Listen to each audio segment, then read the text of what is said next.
Assalamualaikum warahmatullahi wabarakatuh. Perkenalkan, nama saya Nur Hafifah dan teman saya Brigita Priscilla Geraldine ingin mempresentasikan tentang pengertian akuntansi sektor publik.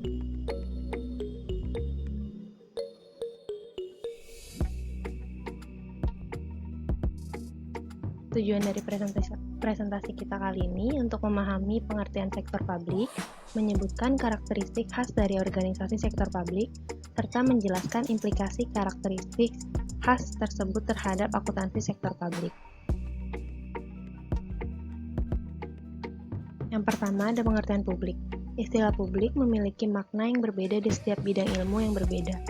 Pengertian publik di bidang ekonomi berbeda dengan pengertian publik di ranah politik, hukum, atau lainnya, sehingga tidak mudah memberikan pemahaman yang kuat terhadap pengertian sektor publik dalam konteks akuntansi sektor publik.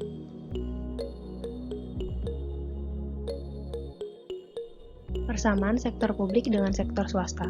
Kedua sektor merupakan bagian integral dari sistem ekonomi di suatu negara dan menggunakan sumber daya yang sama untuk mencapai tujuan organisasi.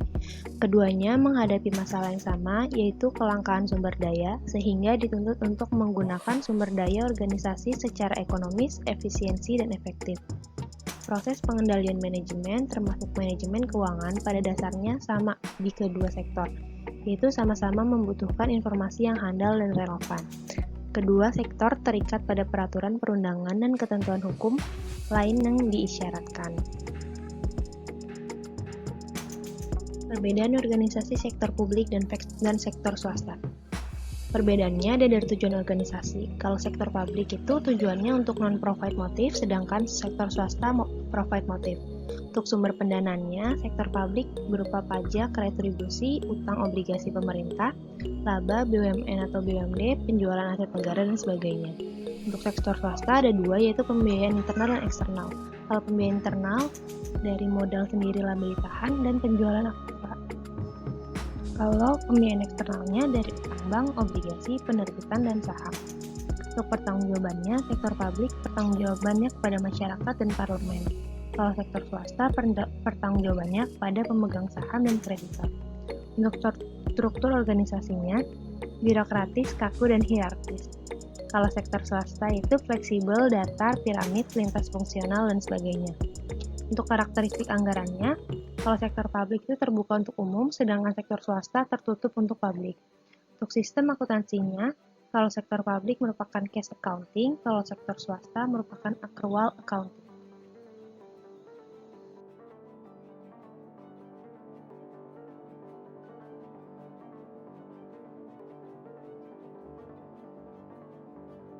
Selanjutnya, karakter utama organisasi sektor publik. Yang pertama, mempunyai tujuan, aktivitas, sumber pembiayaan, pola pertanggungjawaban, kultur organisasi, penyusunan anggaran, dan yang terakhir, stakeholder.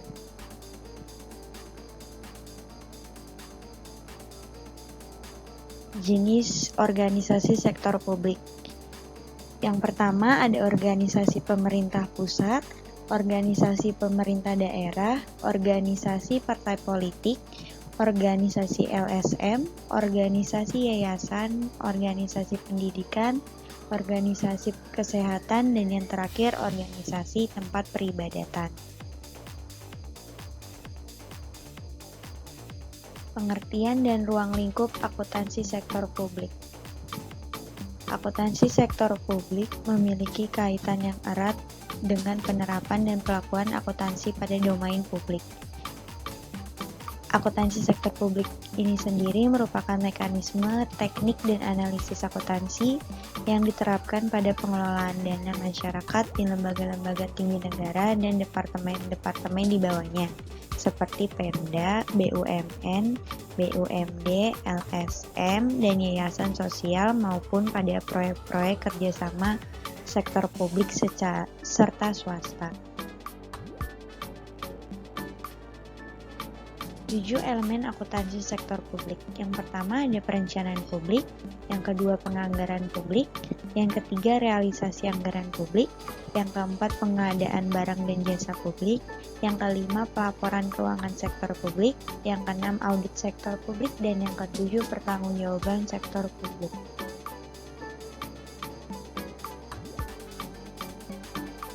Sejarah akuntansi sektor publik. Sejarah sektor publik telah ada sejak ribuan tahun sebelum Masehi. Kemunculannya ini dipengaruhi oleh interaksi yang terjadi dalam masyarakat dan kekuatan sosial dalam masyarakat. Praktik pencatatan telah dilakukan di zaman Mesir kuno, yaitu dalam bentuk laporan bulanan oleh menteri kerajaan terkait dengan hasil pungutan pajak. Dan pada masa Babilonia, pencatatannya itu untuk setiap pendapatan dan produksi. Di masa Yunani sendiri, pemerintah atau yang berkuasa pada saat itu membagi berbagai sumber pendapatan yang diterima secara adil. Dan di akhir abad ke-14 ditemukan bukti transaksi keuangan antara pemerintah yang berkuasa dan rakyat di Genoa. Sejarah akuntansi sektor publik di Indonesia. Pemerintah Indonesia telah melakukan pencatatan atas keuangan negara dengan mengikuti tata cara pemerintah Hindia Belanda, yaitu yang menggunakan sistem kameral atau pengendalian kas belaka. Reformasi Keuangan Negara melalui Undang-Undang Nomor 17 Tahun 2003 tentang Keuangan Negara tidak hanya pengembangan SAK yang lebih baku, tetapi juga pada pengembangan teknik dan sistem yang lebih handal.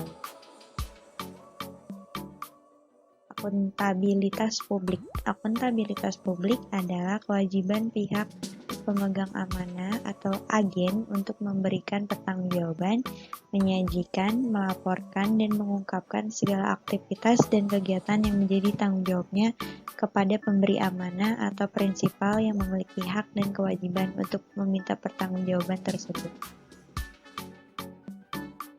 Privatisasi. Privatisasi adalah merupakan salah satu upaya mereformasi perusahaan publik untuk meningkatkan efisiensi dan efektivitas perusahaan publik. Sekian dari kami, kurang lebihnya mohon maaf. Terima kasih. Thank you. 谢谢。